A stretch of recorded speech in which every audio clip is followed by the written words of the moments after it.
Hello, তো আজকে জগদ্ধাত্রী পুজোর আগের দিন, আর এদিকে আকাশের অবস্থা দেখো, মানে ঝমঝমিয়ে বৃষ্টি হচ্ছে।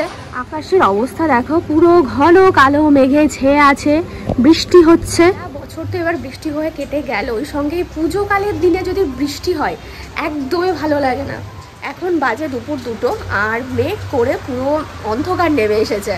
মানে কি বলবো, এটা দেখে মানে রাগ হচ্ছে, কষ্ট হচ্ছে, সব কিছু হচ্ছে। এখনও পর্যন্ত আমি একটাও ঠাকুর দেখিনি। কালকে দুপুরবেলা একটু কাজে বেরিয়েছিলাম, তো যাওয়া আসার পথে কয়েকটা প্যান্ডেল দেখেছি, মানে ভেতরে ঢুকে কিছু দেখিনি, যাতায়াতের পথে যেটুকু দেখা যায়। সঙ্গে করে একটু বুড়ি মাকে দেখে এসেছিলাম, এইটুকুই। কাল পরশু থেকে মোটামুটি এখানে আমাদের প্যান্ডেল হপিং শুরু হয়ে গেছে, অনেকেই দেখছি যাচ্ছে, মানে ফেসবুকে ফটোতে দেখছি আর কি, কিন্তু আমি সেভাবে এখনও যেতে পারিনি।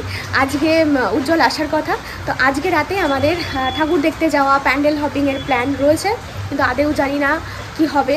যদি বেরোতে পারি তাহলে তো অবশ্যই তোমাদের সাথে শেয়ার করব, আর যদি বেরোতে না পারি এই বৃষ্টির কারণে, তাহলে এই ব্লগটা আর করবোই না, এখানেই শেষ হয়ে যাবে। আর যদি দেখতে পারি তাহলে কন্টিনিউ হবে।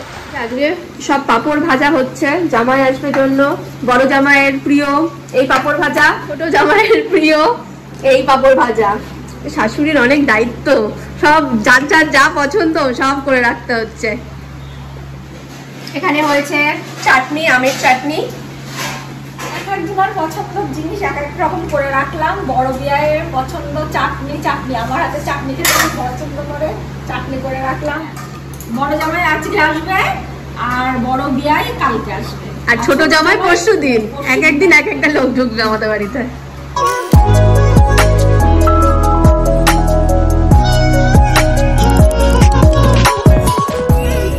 চা খাবে না? হ্যাঁ, চা খাবে?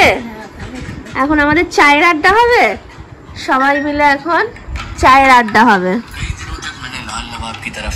ক্যান্ডিও সেই আড্ডাই আছে। কে শোনা, কে শোনা? ওরে বাবা,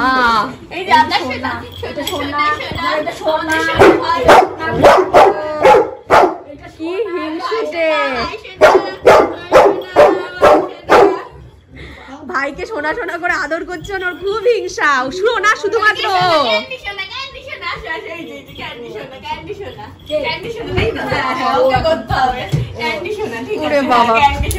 পেট বের করে দিয়েছে, আবার আদর করো।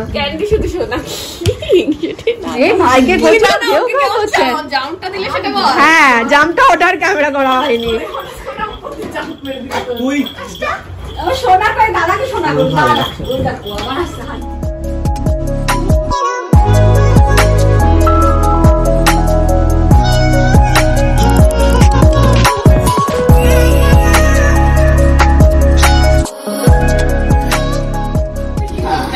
এখন আমাদের জন্য পাস্তা রান্না করছে। ভাই বলছে পাস্তা খেয়ে নাকি আমরা পাগল হয়ে যাবো। এবার পাগল হলে কি করে ঠাকুর দেখতে যাবো সেটা ভেবে আমি খুব চিন্তাই পড়ে গেছি। তাহলে এরকম পাগল হওয়ার জিনিস বানাস না রে।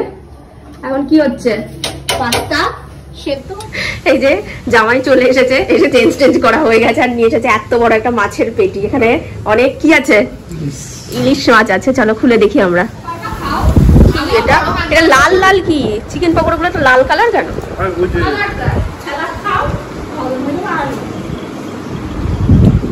পেটি খোলা হয়ে গেছে।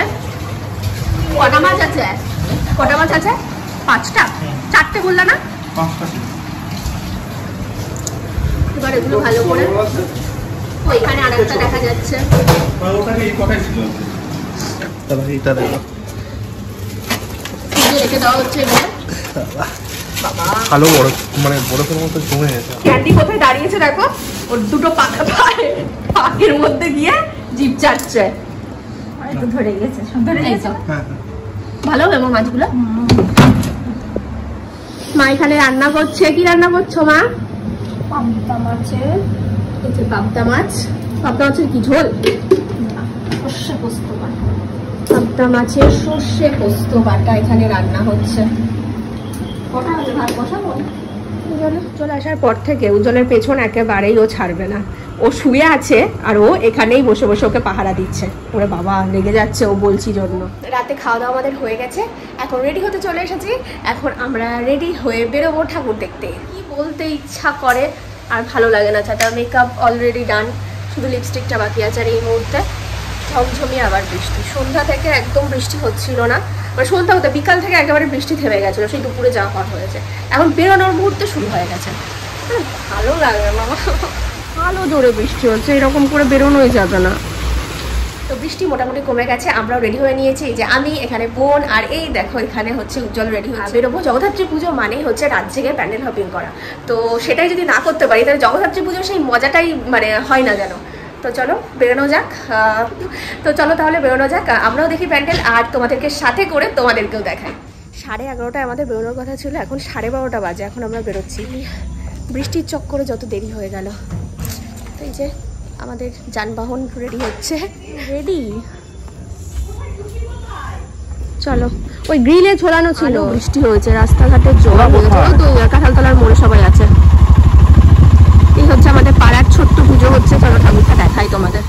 এই হচ্ছে আমাদের পাড়ার জগদ্ধাত্রী মা, কালকে আমরা এখানে সকালে অঞ্জলি দেবো। চলো বেরোই। সেই হিচ্ছির বৃষ্টি চলে গেলে এবার শান্তি করে মনে হচ্ছে না ঘুরতে পারবো আমরা। যে আর একজন আসছে, আজকে কি আমরা শান্তিতে ঘুরতে পারবো বলতো? ঘুরতে পারছিস না? আমরা চেপে চেপে বসে পড়েছি, এবার যাচ্ছি। আমি রোগা, তুই মোটা। এতটার জন্যই তো হচ্ছে না তো।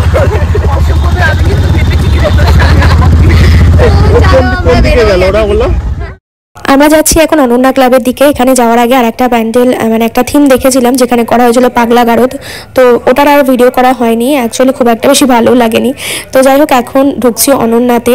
অনন্যা প্রতি বছরই ভীষণ ভালো করে, এবছরের থিম ছিল মাটির টানে। বাইরেটা যতটা সুন্দর,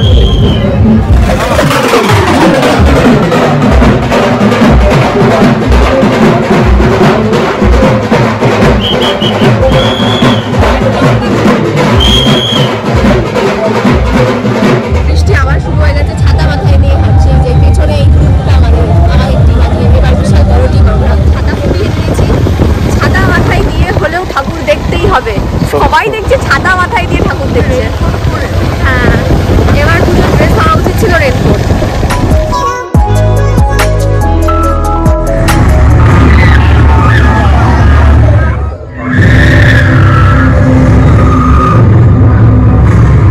এটা হলো রাধানগর আদি বারোয়ারি। ছোট ক্লিপটা দেখে নিশ্চয়ই বুঝতেই পারলে যে এটা করা হয়েছে অপারেশন সিন্দুর।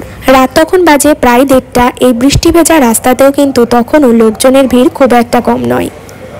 এখন আমরা ঢুকছি প্রীতি সম্মেলনীতে। প্রতি বছর এখানকার ঠাকুরের একটা অন্যরকম সৌন্দর্য হয়, তো এখানকার ঠাকুরটা দেখতে আমার সব থেকে বেশি ভালো লাগে। তো দেখে নাও এবারকার ঠাকুরের রূপ। সব বুড়িমার জন্য সবাই দণ্ডি কাটছে একে একে, এই বৃষ্টির মধ্যে আরো কেমন হয়ে গেছে সব। আমাদের প্রত্যেকটা লাইটিং ভীষণ ভালো হয়েছে। সাইডে আছে মাদল, আর এদিকে যুবগোষ্ঠী।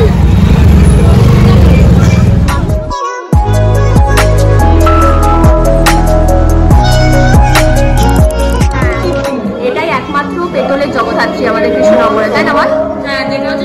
সারা বছর এখানে থাকে, তাছাড়া কোথাও পেতলের জগদ্ধাত্রী আমাদের এখানে নেই। এখন আপাতত বৃষ্টি করেছে, এখন আমরা একটু ভালোভাবে এটাও ঘুরতে পারছি।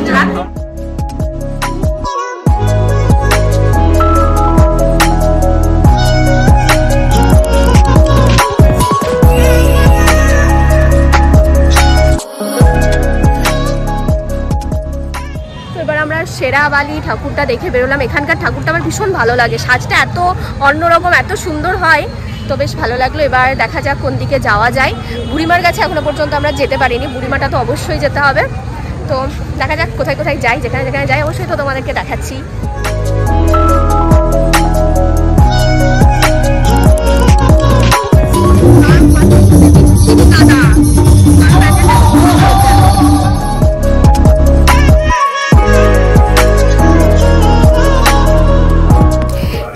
মা জলেশ্বরী। প্রতি বছর তিনি একই সাজে আসেন।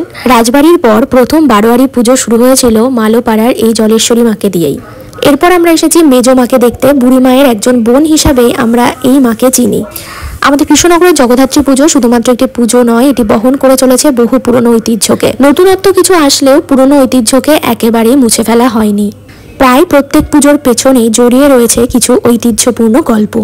এখন আমরা যাচ্ছি আমাদের কৃষ্ণনগরের রাজরানী বুড়িমাকে দেখতে। মানসিক পূরণ হওয়ার কারণে অনেকেই মাঝরাত থেকে দণ্ডি কেটে এগিয়ে চলেছে মায়ের দিকে। আমরা যখন বুড়িমায়ের কাছে পৌঁছাই তখন বাজে ভোর 4টে। তখনও দেখো ভিড়ের একটুও কমতি নেই। তবুও খুবই ভালোভাবে দর্শন করতে পেরেছিলাম। দূর দূরান্ত থেকে বহু মানুষ ছুটে আসে শুধু এনাকে একবার দেখতে। প্রায় 15 কেজি গয়না দিয়ে এবার বুড়িমাকে সাজিয়ে তোলা হয়েছে। সব শেষে ভোরবেলায় খুব ফাঁকায় খুব সুন্দর করে বুড়িমা দর্শন করলাম। এবার বুড়িমা দর্শনের ভোগ যেখানে হয় সেই জায়গাটা চলো দেখাই। মাঝরাত থেকেই শুরু হয়ে গেছে ভোগের রান্না। বুড়িমার এই ভোগটাই ভক্তদেরকে দেওয়া হয়। লাখ লাখ মানুষ মনে হয় এই ভোগ প্রসাদের জন্য কুপন কাটে। আর এই ভোগের যা টেস্ট তা তো সমস্ত কিছুর ঊর্ধ্বে। প্রতি বছর একই রকমের টেস্ট হয়, যাকে বলে পুরো অমৃত। এরকমভাবে ভোগ রান্না আমি আগে সেরকমভাবে দেখিনি। এবছর আমিও প্রথমবার দেখলাম, আর দেখে সত্যি আমিও অবাক হয়ে যাচ্ছি। বিশাল বিশাল হাঁড়িতে রান্না করা হচ্ছে পোলাও ভোগ। তবে রান্নার টেকনিকটা আমার একটু অন্যরকম লাগলো। হাঁড়ির ঢাকনার ওপরে জ্বালিয়ে দেওয়া হয়েছে ঘুঁটে। এই ব্যাপারটা আমিও ঠিক বুঝলাম না, আর যার কারণে ডিটেলসে কিছু বলতে পারলাম না। তো যাই হোক, এবার আমরা যাচ্ছি বাড়ির দিকে। এখন বাজে প্রায় ভোর 5টা, আর তখনও দেখো রাস্তায় কিন্তু জ্যাম লেগে রয়েছে।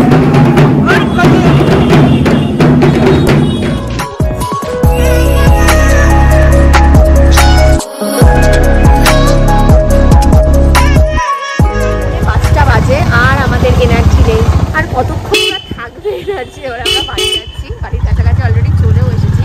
ভালোভাবে বুড়িমা দর্শন করা হয়ে গেছে, এটাই হচ্ছে মানে ভালো জিনিস আর কি। এবার আমরা বাড়ি যাচ্ছি। হ্যাঁ হ্যাঁ, ঠিক আছে, tata, good night. Good night না, sorry, good morning. Bye bye. হ্যাঁ, দেখো ভোরের শিউলি ফুল ফুটে পড়ে গেছে নিচে। পুরোপুরি ভোর 5টা বাজে। ভোর 5টার সময় বাড়িতে আসলাম। আবার অঞ্জলি দেওয়ার ব্যাপার আছে, জগদ্ধাত্রী পুজো, তো কতক্ষণ ঘুমাতে পারবো তার ঠিক নেই। তো যাই হোক, জগদ্ধাত্রী পুজোর সময় একটু ঘুম কম হলেও চলবে, কোনো ব্যাপার না। যে ব্লগটাও এ পর্যন্ত রাখলাম, জানি না কতদূর কি দেখাতে পারলাম না পারলাম, কারণ আমরাও নিজেরা আবার এত সেই বৃষ্টি হচ্ছে মাঝে মধ্যে, বৃষ্টিতে ভিজছি, ছাতা নিয়ে করছি, খুব ঝামেলা। যাই হোক, তাও শেষের দিকটা বৃষ্টি আর হয়নি, ভালোভাবে দেখতে পেরেছি। তো চলো আজকে ব্লগটা এখানেই শেষ করছি। Bye bye.